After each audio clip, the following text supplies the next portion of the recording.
I've noticed that sometimes you have trouble distinguishing between ISFP and INFP.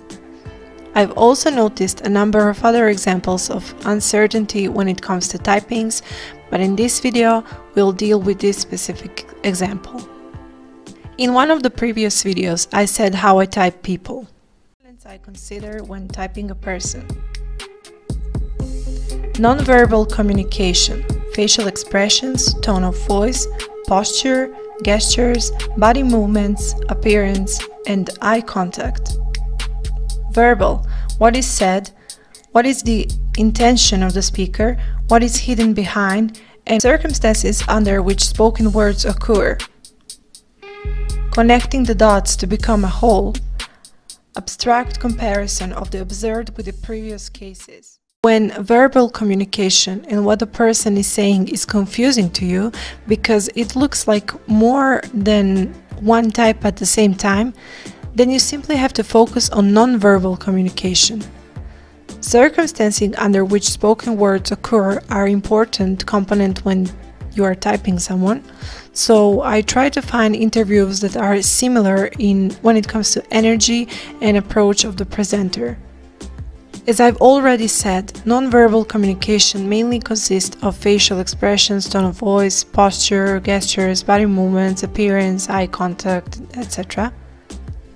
So these two types are similar sometimes, and it's not easy to determine the type.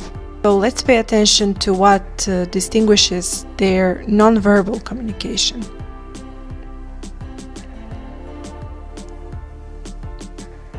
Take a look at this example of an INFP person. I'm not a big fan of celebrities, but it's easier to catch and analyze them, and it's always nice to see a handsome man, isn't it? Here we have an example of embarrassment due to questions about private life. Their answers are very similar, as is their body language, but there is still a difference. INFP's physical reactions are drastic and seemingly more irrational. ISFP's movements are more stable, and he shows that he has got a sense for space.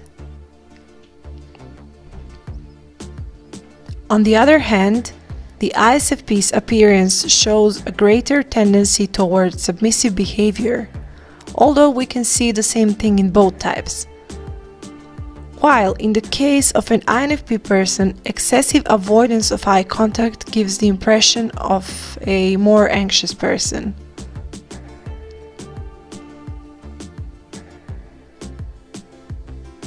Both types tend to frown when they talk about what they honestly don't like.